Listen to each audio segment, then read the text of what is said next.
Saya dihianati, kata Prabowo. Oleh siapa? Papi nggak percaya kalau saya bilang saya dihianati oleh mertua. Dia bilang pada Wiranto, singkirkan saja Prabowo dari pasukan.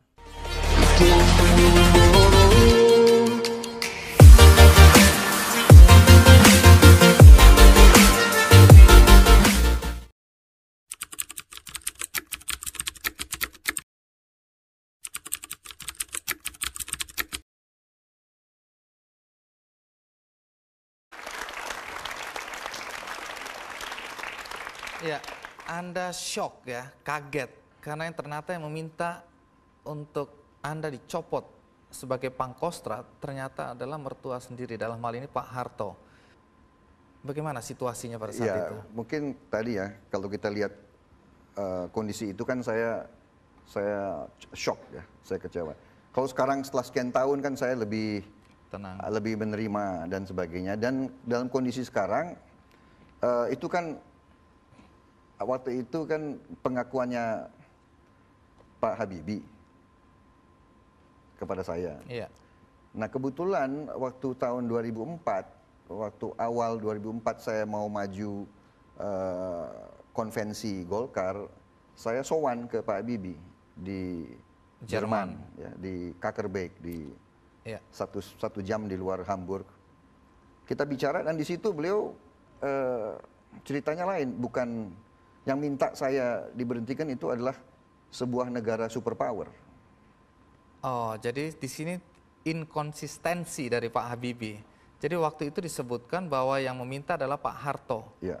Tapi kalau dalam buku Pak Mitro kan Pak Harto meminta kepada Pak Wiranto, bukan kepada Pak Habibie dalam cerita itu. Kira-kira bagaimana yang Anda tangkap? Persisnya saya kok mungkin itu, mungkin Bung Andi bacanya ya, persis waktu timingnya mungkin ya di buku itu. Iya. Jadi yang jelas. Tapi yang menyampaikan Pak Habibie ya. Iya. Jadi dalam hal itu waktu pertemuan tanggal hari Jumat 22 Mei itu, beliau bicaranya seperti itu. Bahwa Pak Harto yang minta ya. Tapi waktu di Hamburg beliau mengatakan negara superpower yang minta. Begitu. Tanpa menyebutkan negara superpower itu siapa? Tidak. Dalam buku Pak Sumitro itu juga disebutkan bahwa Pak Harto punya prasangka buruk terhadap Anda dan Pak Habibie. Karena dua-dua dianggap berkolusi untuk mendongkel Pak Harto. Ibaratnya putra mahkota, karena Anda diibaratkan putra mahkota waktu itu, yang dalam cerita-cerita kerajaan akan mendongkel sang raja. Kira-kira begitu, apa betul sebenarnya kesimpulan semacam itu?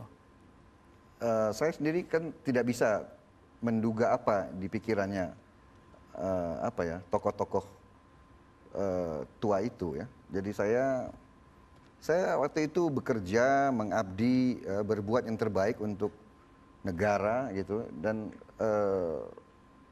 didorong oleh rasa itu tadi, rasa patriotisme. Jadi saya tidak begitu tahu ya kalau ada dugaan kolusi. Saya tidak merasa berkolusi. Yang memilih Pak Habibie kan Pak Harto sendiri sebagai wakil presiden. Beliau yang besarkan 25 tahun.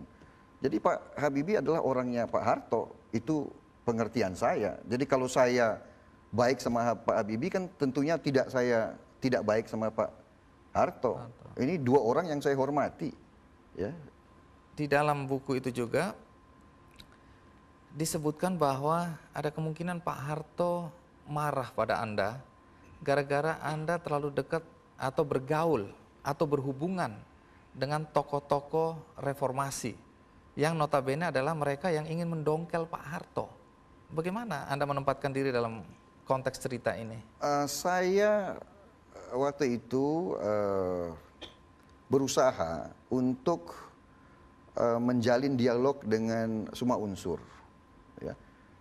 Dan saya berusaha untuk supaya kalaupun ada dorongan reformasi itu berjalan dengan konstitusional, dengan damai, ya, dan dengan sesedikit mungkin menimbulkan goncangan-goncangan kepada bangsa. Jadi itu motivasi saya, dan saya melihat bahwa diskursus ataupun dialog kan baik. Bisa ditangkap salah sama Pak Harto bahwa ini kok ada orang mau mendongkel saya kok menantu saya malah berada di sana. Pikiran saya kan bagaimanapun Pak Harto sudah punya jasa yang besar kepada negara. 30 tahun. Apa ya? Saya menginginkan suatu soft landing untuk beliau sebetulnya. Iya. Anda sebagai intelektual kelihatannya tertib dalam hal ini ya. Dan satu pertanyaan penting adalah, menurut Anda, Pak Harto atau keluarga Cendana merasa dikhianati oleh Anda, itu karena faktor kedekatan tadi dengan tokoh-tokoh reformasi, atau karena faktor ada prasangka buruk tadi bahwa Anda hendak mendongkel sang raja, bahwa Anda adalah seorang putra mahkota? Tapi sebelum Anda jawab, kita break dulu untuk dengarkan pesan-pesan berikut ini. Anda mengirim surat kepada Pak Harto, dan kemudian Pak Harto setelah keluarga Cendana merasa bahwa surat itu tidak pantas. Jadi saya pengalaman dengan orang-orang yang sudah sepuh gitu. Ini bukan berarti nyindir Pak Habibie ya. Ya, kembali ke pertanyaan tadi, mana yang paling mendekati kebenaran? Apakah Pak Harto atau keluarga Cendana itu merasa mulai terganggu karena Anda lebih dekat, atau bukan lebih dekat, Anda membuka hubungan dengan tokoh-tokoh reformasi, dan Anda sudah jelaskan mengapa tadi, atau karena itu tadi ada prasangka buruk bahwa Anda dan Pak Habibie sedang berkolusi untuk mendongkel Pak Harto? Saya kok kira seharusnya tidak dua-duanya ya. Kan saya juga sudah saya jelaskan, Pak Habibie ini dibesarkan oleh Pak Harto. 25 tahun menterinya Pak Harto. Jadi tidak ada alasan untuk curiga. Segala-galanya ya kan, kepercayaan Pak Harto sepenuhnya di bidang teknologi iptek kepada Pak Habibie. Bahkan Pak Harto memilih Pak Habibie sebagai wakil presiden, kan berarti orang yang dibesarkan. Sangat dipercaya. Pak Habibie sendiri mengatakan kan Pak Harto gurunya beliau. Dulu kan Belanda mengejek kita. Kamu orang bikin peniti saja tidak bisa, kok mau merdeka? Nah sekarang ini ada putra Indonesia bisa bikin pesawat terbang. Wah, ini mengobarkan nasionalisme saya. Waktu pesawat CN-235 terbang pertama kali, air mata saya keluar. Air mata saya keluar, saya bangga sekali. Saya dulu diejek, ya. Saya dulu sekolah di sekolah Amerika ya. Waktu tahun 64 ya itu masih ada diskriminasi. Saya dulu ditanya, kamu dari mana? Dari Indonesia. Oh, Indonesia di mana itu? Rakyat kamu masih tinggal di pohon. That's what they said. Your people are still living on trees. Anda tersinggung. Ngomong itu. Ya, jadi itu. Nah, ini sekarang kita bisa bikin pesawat terbang. Kita negara terhormat. Kita sejajar dengan negara-negara maju, ya. Baik, sebelum kita lanjutkan, kita simak tayangan berikut ini.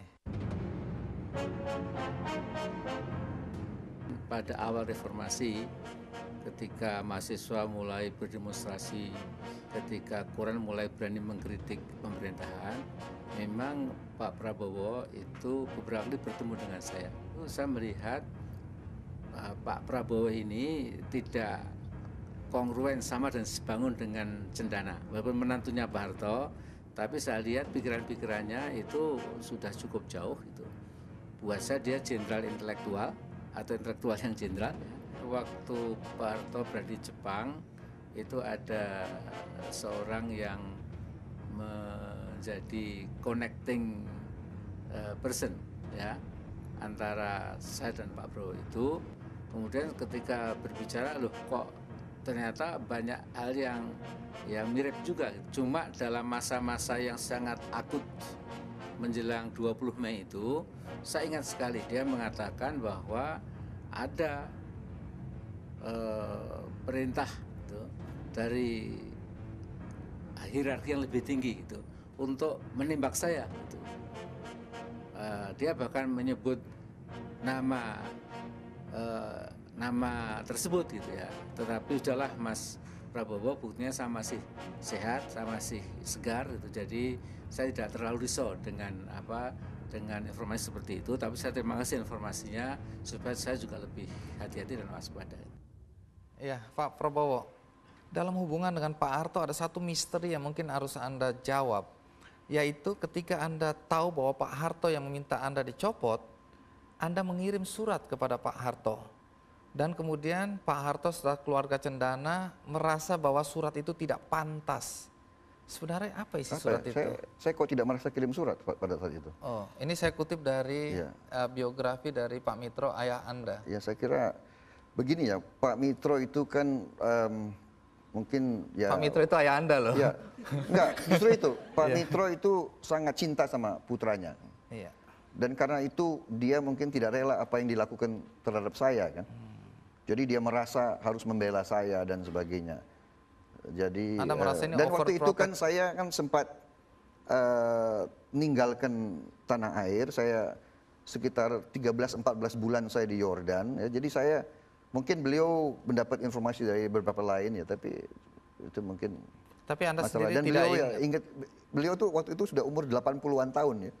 Jadi saya pengalaman dengan orang-orang yang sudah sepuh gitu. Ini bukan berarti nyindir Pak Habibie ya. Iya, saya tidak menyindir, tapi itulah. Baik, artinya dari Faktanya Anda begitu. sendiri Anda tidak pernah merasa mengirim surat. Kenapa saya mengirim surat? Orang saya, ya kan? Perasaan Saya ingin datang. membela diri atas tudingan bahwa Anda merencanakan sebuah katakanlah kudeta, itu omong kosong lah itu ya. Baik, yang menarik Iya. memang waktu Anda bilang toh Anda kemudian meninggalkan Indonesia pergi. Iya. Tapi ada satu hal yang menarik ketika Anda pamit pada Pak Wiranto, siap Jenderal saya mau berangkat, mau pergi. Terus Pak Wiranto bilang, ya berangkat daripada nanti ada mahkamah militer.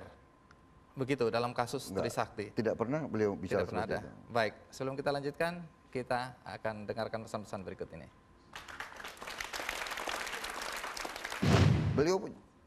Beliau sering mengatakan, Prabowo saya punya 2 anak, Ilham dan Tarik. Anda anak saya ketiga. Ini kan polemik sudah terjadi antara Anda dan Pak Habibie. Kira-kira endingnya macam apa yang Anda inginkan?